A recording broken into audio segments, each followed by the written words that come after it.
অবশেষে আমি একটা ভিন্ন প্যাটার্নের ডিজাইন নিয়ে হাজির হয়ে গেছি। অনেকদিন যাবত চাচ্ছিলাম যে একটু আমি যেই ধরনের কাজ করি, গতানুগতিক যে ধরনের আর কি কাজ করি, সেটা থেকে ডিফারেন্ট কোনো একটা ডিজাইন নিয়ে কাজ করব। যদিও এটা আমার নিজের আইডিয়া থেকে করা কোনো ডিজাইন না, ইনস্টাগ্রামেরই গাঙ্গোর মেহেদির ডিজাইন দেখে আমি ইন্সপায়ার হয়ে কাজটা করছি। প্রথমে ফ্লাওয়ারটা একটু কনফিউজিং লাগছিল, মনে হচ্ছিল যে আমি হয়তো বা প্রপারলি পারবো না। পরে আল্লাহর নাম করে তো শুরু করে দিই, পরে দেখলাম যে না, ঠিক আছে, মোটামুটি ভালোই হয়েছে।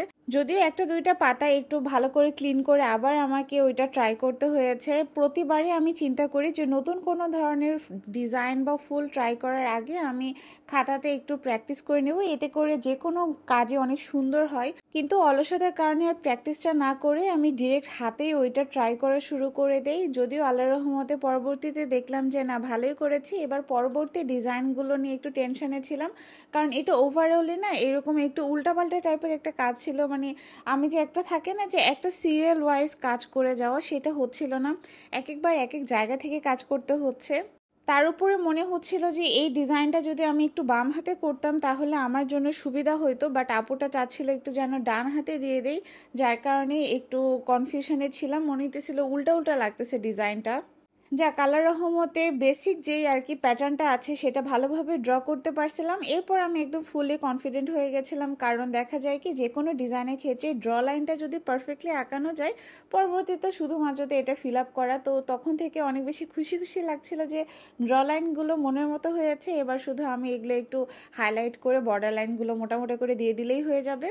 এই ডিজাইনটা আমি মনে হয় বহুদিন আগে সেভ করে রাখছিলাম, কিন্তু কনফিডেন্ট পাচ্ছিলাম না কাজ করার। কারণ আমি দেখেছি এই ধরনের কাজ না, আমি যতই মনে করি না কেন যে পারবো, কিন্তু যখনই আমি ডিজাইন করতে যাই দেখি যে না, কেমন যেন হয় নাই, বা মনে হয় কি মিলাইতে পারি না। পরবর্তীতে একদমই মন খারাপ হয়ে যায়, কারণ একটা এক্সপেকটেশন নিয়ে কাজ করতে গেলে তখন দেখা যায় সেটা ফুলফিল না হইলে অনেক বেশি মন খারাপ হয়। মনে হয় থাক, এত কঠিন ডিজাইন না করার থেকে এমনি আমি যেরকম নর্মাল ডিজাইন করতাম সেটা করলেও হয়তো বা মনে তৃপ্তি থাকতো। বাট মনে হলো যে না, একটু মাঝে মাঝে তো রিস্ক নিতেই হয়, তাছাড়া নতুন প্রতিভাগুলো আসলে বিকশিত হয় না। যাই হোক, মজা করলাম।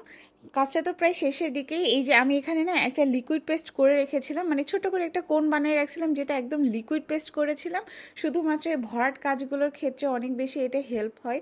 আপনারা চাইলে এরকম মেহেদি থেকে অল্প একটু মেহেদি বের করে সেটা আলাদা করে একটু কোন করে আর কি লিকুইড বানায় এরকম আমার মতো চোট্টামি কাজ করতে পারেন। আমার এরকম ভরাট কাজ করতে একদমই বিরক্ত লাগে। মনে হয় যে এই ক্ষেত্রে যদি একটু লিকুইড পেস্ট আর একটু মোটা করে আমি কোণের মুখটা কেটে রাখতে পারতাম তাহলে আমার জন্য অনেক সুবিধা লাগে। যার কারণে আমি সবসময় ছোট্ট একটা কোণ আমার পাশে রাখি, যেটা দিয়ে আমি আর কি শুধু ফিল আপের কাজ করি। যদিও সবার ক্ষেত্রে আসলে এটা তো সম্ভব না, কারণ আমার কাছে যেহেতু এনাফ প্রচুর মেহেদি থাকে, তো আমি আমার ইচ্ছা মতো আর কি ছোট বড় কোণ বানাই নিতে পারি। তবে একটা বিষয় ভালো, এই ডিজাইনটা করার আগে আমি ভাবছিলাম হয়তো বা এই ডিজাইনটা করতে আমার মিনিমাম 1 ঘন্টা হলেও সময় লাগবে, কারণ আমার কাছে একটু কঠিনই মনে হইতেছিল। পরবর্তীতে দেখলাম যে না, মাত্র 22 মিনিটের মধ্যে আমি এই ফুল ডিজাইনটা কমপ্লিট করতে পারছিলাম।